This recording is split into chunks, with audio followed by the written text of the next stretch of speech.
Right now, let's go to the U.S. where Robert F. Kennedy Jr. has been confirmed as Secretary of Health and Human Services. The 71-year-old secured the nomination by a Senate vote of 52 to 48. The confirmation paves the way for him to be sworn into the top health job overseeing multiple high-profile agencies, and this is the moment. The confirmation was announced in the Senate. Both the A are 52, the NAs are 48. Confirmation is confirmed, just number.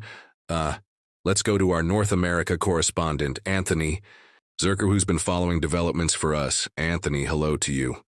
A close-ish result, 52 for 48 against. Does that reflect a lot of the controversy that's been around RFK and what he said in the past about vaccines? Well, I think it reflects the divisions. In the U.S. Senate, there are 53 Republicans, only one Republican broke ranks and voted with all the Democrats. The 48 Democrats in the U.S. Senate, that was Mitch McConnell, the senator from Kentucky, formerly a Republican leader. In the U.S. Senate, he said that Kennedy had a record of trafficking in dangerous conspiracy theories and eroding trust in public health institutions. But this is another sign that Republicans, by and large, are sticking together to support Donald Trump's nominees to cabinet positions, though, despite concerns about some of them, including RFK Jr., no matter how controversial they may be. Yeah, although earlier I think, Anthony, it's fair to say that Republican politicians, alongside Democrats as well as the health and scientific community, had expressed concerns about his potential appointments. What does this actually mean? Now that he has been confirmed, what does it mean for the health department? What does it mean for the health services that the average American might receive? Well, something to keep in mind is that the Department of Health and Human Services, which Kennedy is going to lead, has been targeted for massive cuts by the Trump White House and Elon Musk and his Doge team. So Kennedy is going to be taking over an embattled department that has, as you mentioned, a wide range of responsibilities, including medical research, including food and drug regulation, and including managing health insurance, government-run health insurance programs for the elderly and the low-income Americans, so it's going to be a trying time there. There have already been massive resignations from some of the research centers, the Centers for Disease Research, for instance.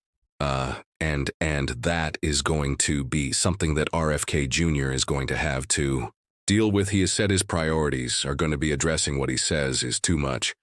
Processed foods and Americandiate, removing food additives and chemicals that he says are dangerous to Americans, and making America healthy again is his main catchphrase. And Anthony Kash Patel is the man that President Trump wants to be the next director of the FBI.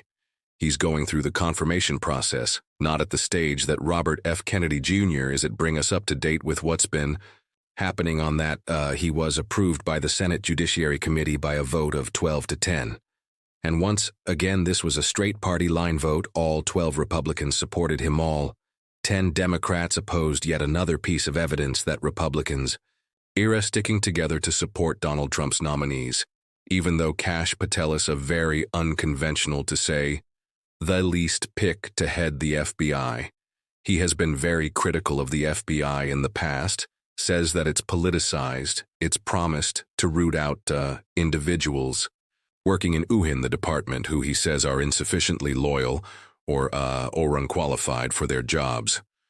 Republicans seem to have shelved those concerns, put them aside, and said that someone like Kash Patel would be a breath of fresh air to bring in to root out the corruption in the department. Okay, Anthony, thank you very much for that. Anthony Zerker there in Washington for us English, auto-generated.